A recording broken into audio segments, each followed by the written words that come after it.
divorce, changement de régime, dot, contribution des époux à la vie du foyer, attention, tout a changé. C'est un sujet qui est important, il faut donc écouter avec beaucoup d'attention. Cet aspect de la loi avait fait couler beaucoup d'encre en son temps. Désormais, les choses sont assez claires dans l'esprit de tous. L'article 1 de la loi définit le mariage comme étant l'union d'un homme et d'une femme célébrée par devant l'officier de l'état civil. Première chose qu'il faut comprendre, les PD qui étaient contents, les tapettes qui pensaient que Alassane Ouattara va dire aux gens maintenant, les PD peuvent se marier en Côte d'Ivoire. En Côte d'Ivoire, la loi dit, mariage là, ce qu'eux savent là, c'est quand un homme avec une femme vont devant l'officier civil de l'état civil, c'est-à-dire vont à la mairie, devant l'adjoint au maire ou même le maire pour dire on s'aime, on va se marier et puis on va faire des enfants. C'est ça que la Côte d'Ivoire reconnaît comme mariage. Nous, on ne reconnaît pas les mariages de Jean-Pierre Bengonon comme au Cameroun. Nous, on n'est pas dans ça ici. Et je crois que c'est clair. Et donc, ceux qui avaient pris le malin plaisir de dire qu'Alassane Ouattara a légalisé l'homosexualité, je suis au regret de vous dire que ça, c'était dans votre imaginaire. Voilà la définition du mariage en Côte d'Ivoire, je le répète. L'union d'un homme et d'une femme. Un homme, c'est le masculin, c'est comme c'est que la voix que vous entendez là. Moi, je suis un homme. Maintenant, une femme, c'est féminin. Quand on met masculin et puis féminin ensemble, là, homme là, humain là, c'est ça qui est mariage en Côte d'Ivoire. C'est pas comme au Cameroun où des gens s'en vont se marier parce qu'on a payé porc pour donner à leur village. Ou Jean-Pierre Bengonon s'en va se marier à un Suisse. Non, la Côte d'Ivoire est un pays propre. Et donc, c'est ça. Ça, c'est la première chose qu'il fallait dire aux gens. Cet article institue là clairement un mariage mixte et monogame. Et donc, contrairement à l'ancienne loi qui pouvait donner lieu à plusieurs interprétations et autres polémiques, la tribune hebdomadaire du Centre d'information et de communication gouvernementale, en abrégé CICG, Tout savoir sûr, dont il était l'invité, M. Trabi Boti Jérôme, sous-directeur de la législation, à la direction des études de la législation et de la documentation du ministère de la Justice et des Droits de l'Homme, s'est longuement prononcé sur la nouvelle loi relative au mariage.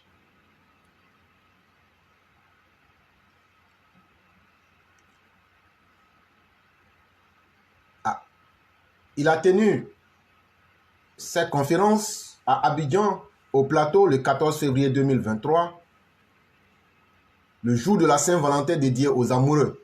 C'était l'occasion idéale pour les futurs époux de s'imprégner des nouvelles dispositions de la loi numéro 2019-570 du 26 juin 2019. Premier point, sinon deuxième point à retenir, pas de mariage avant 18 ans révolus. Ça veut dire quoi? En Côte d'Ivoire, après ce que je vous ai expliqué qu'il n'y a pas de mariage PD là. Deuxième chose, en Côte d'Ivoire, si tu dois te marier là, si tu as 18 ans 00, tu ne peux pas te marier en Côte d'Ivoire. Il faut que tu aies 18 ans un jour.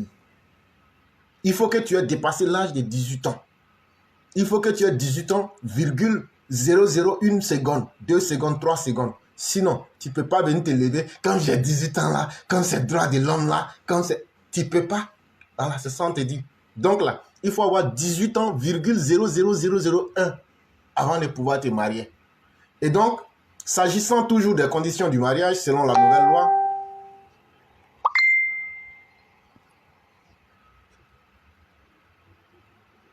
l'âge nubile de l'homme et de la femme est harmonisé à 18 ans révolus. L'ancienne loi autorisait l'homme à se marier à 20 ans révolus et la femme à 18 ans accomplis. Dans l'ancienne loi, là, un homme, là, un garçon, là, tu ne pouvais pas te marier avant l'âge de 20 ans. Il fallait avoir 20 ans et plus. Et pour la femme, c'était 18 ans. Mais maintenant, là, que tu sois homme ou femme, vous pouvez vous marier à partir de 18 ans révolus, c'est-à-dire 18 ans 0,001. Les dispositions de l'article 2 interdisent le mariage précoce.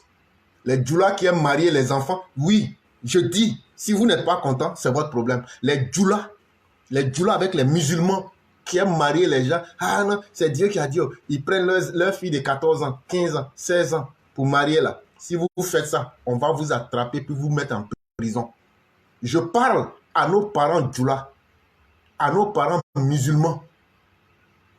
Eux, quand on leur parle là, ça rentre, ça sort, ils n'écoutent pas. La nouvelle disposition de la loi dans l'article 2 dit, tu prends ta fille. Ah non, comme c'est ça, je vais donner un mariage là. Si elle n'a pas 18 ans là, si elle s'en va poser plainte contre toi là, on t'attrape, on te fout en prison. Toi, l'imam qui a célébré le mariage là, si on t'attrape, généralement nos parents chrétiens ne font pas ça. Ce sont les musulmans qui font ça. Après encore, on va dire que je suis islamophobe, alors que c'est la vérité. Je ne suis pas islamophobe. Je dis seulement ce qu'il faut vous faire mal parce que c'est la vérité. Est-ce que vous ne faites pas les mariages précoces? À partir de maintenant, là, tu as fait ça, là, on va t'attraper, on te fout en prison. C'est ce qu'on est en train de te dire. Si tu ne savais pas, tu as entendu ça maintenant. Si je parle comme ça en français simple, là, c'est pour que vous compreniez très bien. Si je vois quelqu'un au quartier en train de faire un mariage précoce, là, je vais te signaler, on va t'arrêter, on va te mettre en prison. Toi qui es une fille, on t'a forcé, on t'a donné un mariage précoce, tu n'as pas 18 ans là. Faut même pas chercher à faire quelque chose. Faut attendre le jour qu'ils ont fini là. Tu te lèves un matin, tu t'en vas, tu te dis, je n'ai pas 18 ans, voilà mon extrait de naissance. Ton papa ou ta maman ou celui qui a célébré le mariage là, l'imam ou tout, on les prend, on les fout en prison. Ça c'est quoi ça? Même si vous-même là, c'est Dieu qui vous a dit de faire mariage précoce. C'est Dieu qui vous a dit de faire mariage précoce. Voilà des gens par incapacité, par cupidité, qui utilisent la religion pour commettre n'importe quoi et qui viennent dire non, non, non, c'est ça qui est bien haut. Et puis, dans la loi ivoirienne là, il n'y a pas polygamie aussi dedans. Ça aussi, il faut que je vous signale ça aussi. Et donc, désormais, l'incapacité physique de l'autre époux à consommer le mariage ou son indisponibilité à procréer, connue par ce dernier avant le mariage, n'est pas valable et est susceptible d'entraîner l'annulation du mariage. Ça veut dire quoi? Avant le mariage, là, si soit la femme ou bien l'homme n'arrive pas à faire enfant, là, et qu'avant le mariage, on sait, là, on peut donc arrêter ce qui allait être leur union. Soit l'homme ne peut pas procréer, ou bien c'est la femme. En ce moment, donc, cela peut entraîner, est susceptible. Ça veut dire ça peut entraîner. Parce que des gens aussi, ils disent qu'ils n'aiment pas faire enfant. C'est pourquoi il y a l'acte de susceptibilité. Ça veut dire on peut entraîner l'annulation du mariage. Mais il y a des gens, comme on vit dans un monde bizarre aujourd'hui, ah, moi je ne veux pas d'enfant. Si toi, ta maman et ton papa ne t'avaient pas accouché là, est-ce que toi tu allais avoir le choix de dire que tu ne veux pas d'enfant? Mais toujours est-il qu'on est dans un monde où il y en a de tout. Donc, cela est susceptible d'annuler le mariage. C'est possible. Désormais, la femme qui veut se marier avant l'écoulement de ces 300 jours dispose d'une seconde possibilité qui consiste à faire établir par un médecin qu'elle n'est pas en état de grossesse. Maintenant, en Côte d'Ivoire, si ton mari meurt et que tu veux te remarier, la loi de la Côte d'Ivoire dit qu'il faut attendre 300 jours. Et pourquoi il faut attendre 300 jours? On veut vérifier si tu n'es pas enceinte, si tu n'es pas en grossesse, avant de faire ça. Et donc, les 300 jours là, il y a une possibilité de ne pas attendre les 300 jours. Tu peux demander à un médecin de faire une analyse pour établir que tu n'es pas en grossesse. Ça, c'est dans l'article 6. Si on prouve que tu n'es pas en grossesse, en ce moment, donc, tu peux ne pas attendre les 300 jours, tu peux te marier. Si j'explique ça simplement comme ça, c'est pour que les uns et les autres comprennent. Parce que le gouvernement va vous limer correctement dedans. Surtout les djoulas avec les musulmans. Là. Donc, quand on va vous attraper, on peut vous foutre en prison là. Et puis, vous coller des amendes là. Ne venez pas dire que vous n'avez pas entendu. C'est pourquoi je dis ça en français simple, pour qu'on soit à la même longueur d'onde. Un autre changement, c'est qu'il y a maintenant un troisième régime matrimonial. Contrairement à l'ancienne loi qui comportait deux régimes matrimoniaux, La nouvelle loi institue désormais un troisième. Les régimes matrimoniaux, là, il y avait séparation des biens et puis il y avait biens en commun. Séparation des biens, là, ça veut dire, on est marié, mais nos biens, là, madame a pour elle, monsieur a pour lui. Communauté des biens, ça veut dire on est marié, là, on met tout ensemble. Maintenant, il y a un troisième régime qui est là maintenant. Donc, on écoute et on explique. Outre la communauté des biens, réduite aux acquêts et la séparation des biens, le contrat de mariage par acte notarié vient renforcer le dispositif. Maintenant, il y a un autre régime matrimonial qu'on appelle le contrat de mariage par acte notarié qui s'ajoute maintenant à la séparation des biens et aux biens en commun. Ce contrat est une convention dûment rédigée par laquelle les futurs époux règlent les effets patrimoniaux de leur mariage, à l'article 59. C'est un contrat. Ça veut dire que vous n'êtes ni dans séparation des biens, vous n'êtes ni dans communauté des biens, mais vous partez devant un notaire et puis vous trouvez un terrain d'entente pour dire, bon, nos biens qui sont là, voilà comment on va gérer ça, voilà comment ça va se passer. Et donc, quand vous faites ça, le notaire va donc valider ça et garder ça. Convention faite par devant un notaire devant figurer dans le registre de mariage et prend effet à compter de la date de la célébration du mariage. Et donc, cette convention, une fois qu'elle est faite là, elle prend effet à partir de la date du mariage. A expliqué le conférencier. Sur la même question, il précise que lorsque les époux désirent changer de régime matrimonial, ils doivent attendre après 2 années d'application du régime adopté et la requête en changement de régime matrimonial peut être présentée soit par les 2 époux ou soit par l'un des 2 époux. Maintenant, il peut arriver qu'on ait décidé, par exemple, qu'on veut changer notre état matrimonial. On veut passer d'un... Il y a 3 déjà qu'on a expliqué, communauté des biens, séparation des biens et ce qui se passe devant un notaire comme une convention. Si maintenant je ne veux plus, on avait décidé peut-être de faire communauté des biens ou bien de faire séparation des biens ou bien de faire la convention devant un notaire, si je veux changer ou bien si nous voulons changer, en ce moment, on doit attendre 2 ans. On ne peut pas changer. Tu ne peux pas décider chaque semaine tu vas changer. Tu attends 2 ans. Quand 2 ans va finir, vous faites la demande. Et lorsque maintenant les autorités seront prêtes, maintenant elles vont vous appeler, vous allez venir discuter. Ça se retrouve dans l'article 62. Alors qu'avant, dans l'ancienne loi, on exigeait uniquement que la requête soit faite par les 2 conjoints, c'est-à-dire le monsieur et la femme. Dans cette nouvelle loi-là maintenant, l'un ou l'autre peut le faire. On n'a pas besoin des 2 pour le faire. Dans le régime de communauté des biens désormais, le cautionnement d'un tiers, l'emprunt, c'est-à-dire un prêt bancaire, ne peuvent être accordés à un époux sans l'accord de l'autre. Aussi, peu importe le régime, quand un des conjoints refuse de contribuer aux charges familiales, il peut désormais y être contraint par le juge. Ça veut dire quoi? C'est là que nos parents... Aujourd'hui, vous m'excusez, mais les doulas, vous allez prendre balle ici. Il y a des ethnies en Côte d'Ivoire, là, eux, ils n'aiment pas s'occuper de leur famille. Je ne vais pas citer des noms pour blesser. Mais il y a des ethnies en Côte d'Ivoire, tout le monde connaît, et vous saurez où je vais. Et leur fierté, là, c'est quand les femmes savent travailler pour nourrir l'homme. On dit, la nouvelle loi, là, c'est fini. Toutes les femmes qui travaillent pour nourrir leur mari et leurs enfants, là, on dit mariage, là, c'est les 2 qui contribuent. Les 2 donnent à la hauteur de leur capacité.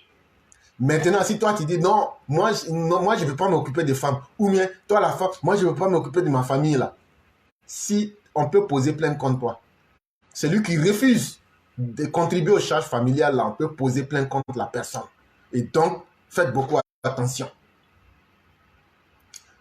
Une autre réalité qui change. Plus de célébrations hors de la commune de résidence. Dans son exposé, le magistrat Trabi Boti Jérôme a informé l'opinion que le lieu de célébration du mariage est, en principe, le siège de la circonscription d'état civil du domicile ou de la résidence de l'un des futurs époux. Cependant, le mariage peut être célébré en autre lieu prenant en compte 3 hypothèses et conditions. Sur autorisation écrite du procureur de la République, l'officier de l'état civil, c'est-à-dire l'agent de la mairie, peut célébrer un mariage en un lieu autre que le siège en restant à l'intérieur de sa circonscription d'état civil. En cas d'empêchement grave, le procureur de la République peut requérir l'officier de l'état civil de se transporter au domicile ou à la résidence de l'un des futurs époux. Ce domicile ou cette résidence doit être situé dans les limites du ressort territorial de la circonscription ou du centre d'état civil. Et en cas de péril imminent, de mort de l'un des époux ou des futurs époux, l'officier de l'état civil peut, sans autorisation ni réquisition du procureur de la République, se transporter au domicile ou à la résidence de l'un d'eux ou en tout autre lieu pour y célébrer le mariage, a-t-il exposé. Pour faire simple, la loi proscrit désormais les mariages hors de la commune de résidence. Une tendance qui a pris de l'ampleur en Côte d'Ivoire. Pour rappel, c'est en 1964 que la loi de la Côte d'Ivoire s'est dotée pour régir les rapports matrimoniaux établis par les personnes vivant sur son sol. Cette loi fait l'objet de 2 révisions de la loi numéro 83-800-800 du 2 août 1983 et avec la loi numéro 2013-33 du 25 janvier 2013. Cette nouvelle loi consacre donc toutes ces innovations qui portent essentiellement sur le renforcement de l'égalité entre l'homme et la femme dans le mariage, la prise en compte effective des intérêts supérieurs de la famille et le renforcement de la protection de l'ordre public. S'agissant des effets du mariage, le conférencier a indiqué que la cohabitation présente un danger. Si la cohabitation présente un danger physique ou moral pour l'un des époux, celui-ci peut demander au président du tribunal à être autorisé à résider séparément pour une durée déterminée.